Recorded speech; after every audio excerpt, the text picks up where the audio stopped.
Hi అండి, నమస్తే. Welcome to PD creations in Telugu.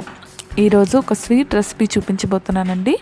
Home made kalakand. ఇంట్లోనే చాలా ఈజీగా అలానే చాలా టేస్టీగా కలాకండ్ని ప్రిపేర్ చేసుకోవచ్చు. ఈ కలాకండ్ని ఎలా ప్రిపేర్ చేసుకోవాలో చూసే ముందర ఫస్ట్ టైం మా ఛానల్ చూస్తున్నవారు మా ఛానల్ని సబ్స్క్రైబ్ చేసుకోండి. అలానే కొత్త వీడియోస్ కోసం పక్కనే ఉన్న బెల్ ఐకాన్ని క్లిక్ చేయండి.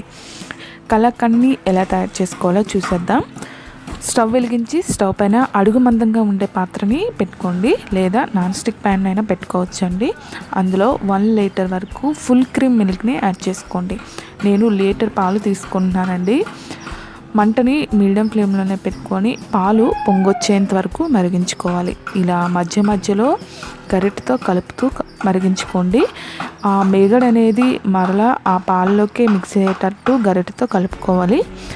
మంటని మీడియం ఫ్లేమ్లోనే పెట్టుకొని ఈ పాలను కలుపుతూ మరిగించుకోవాలి. ఈ పాలు అనేవి సగం వరకు మరిగిపోతాయి కదా.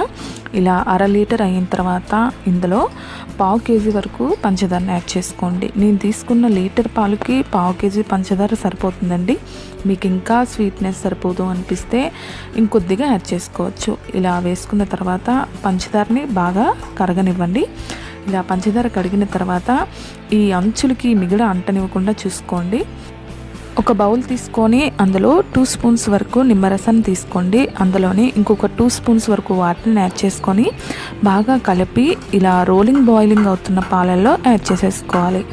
ఇలా వేసుకున్న తర్వాత కాసేపటికి పాలు అనేవి విరగడం స్టార్ట్ అవుతాయండి.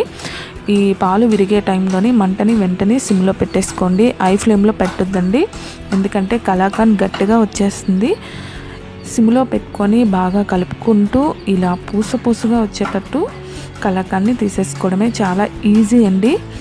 ఇలా కాసేపటికి మొత్తం పాలన్నీ పూసలో వచ్చేస్తాయి. చూసారుగా, మంటని మీడియం ఫ్లేమ్లోనే పెట్టుకొని అడుగంటనివ్వకుండా ఇలా కలుపుతూనే ఉండాలండి. ఈ టైంలోనే అడుగంటిపోతుంది. ఇలా కలుపుకుంటూ ఈ కలాకండలో ఉండే వాటర్ అంతా ఆవిరైపోయేంత వరకు ఉడికించుకోవాలి. ఇది ఉడికేలోపు ఒక ప్లేట్ తీసుకొని దానికి నెయ్యిని అప్లై చేసుకొని పక్కన పెట్టుకోండి. కాసేపటికి ఇంకొంచెం దగ్గర పడుతుంది కదా. వాటర్ అంతా ఆవిరైపోయిందండి. చూసారుగా, ఈ కలాకండ్లో మనం ఎటువంటి ఫుడ్ కలర్స్ వాడకుండానే బాగా వేయించుకుంటే లైట్ బ్రౌన్ కలర్ వచ్చేస్తుందండి. ఇందులో ఎటువంటి ఫుడ్ కలర్స్ వాడాల్సిన అవసరం లేదు. మంటని మీడియం ఫ్లేమ్లోనే పెట్టుకొని ఈ వాటర్ అంతా ఆవిరైపోయేంత వరకు ఉడికించుకోవాలి. కాసేపటికి ప్యాన్ నుంచి కలాకండ్ సపరేట్ అవుతుంది కదండి. ఈ టైంలో 1 టేబుల్ స్పూన్ వరకు నెయ్యిని యాడ్ చేసుకోండి.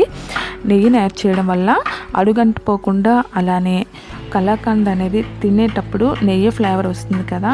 ఆ ఫ్లేవర్ కోసం 1 స్పూన్ వరకు నెయ్యిని యాడ్ చేసుకోండి. నెయ్యిని కూడా యాడ్ చేసుకున్న తర్వాత ఈ కలాకండ్లో బాగా మిక్స్ అయ్యేటట్టు కలుపుకోండి. చూసారుగా, బాగా దగ్గర పడిపోయింది కదా. ఈ టైంలో స్టవ్ ఆఫ్ చేసుకొని ముందుగా నెయ్యి అప్లై చేసుకొని పక్కన పెట్టుకున్న ప్లేట్లోకి వేసేసుకోవడమేనండి. ఈవెన్గా వేసుకున్న కలాకండలో కొద్దిగా సన్నగా కట్ చేసుకున్న జీడిపప్పు అలానే సన్నగా కట్ చేసుకున్న బాదం పప్పుని యాడ్ చేసుకొని మనకు కావాల్సిన షేపుల్లో కట్ చేసుకుంటే ఎంతో టేస్ట్ అయిన హోమ్ మేడ్ కలాకండ్ రెడీ అయిపోయిందండి. చాలా టేస్టీగా ఉంది. అలానే చాలా ఈజీగా పూసగా వచ్చేటట్టు తయారు చేసుకోవచ్చండి.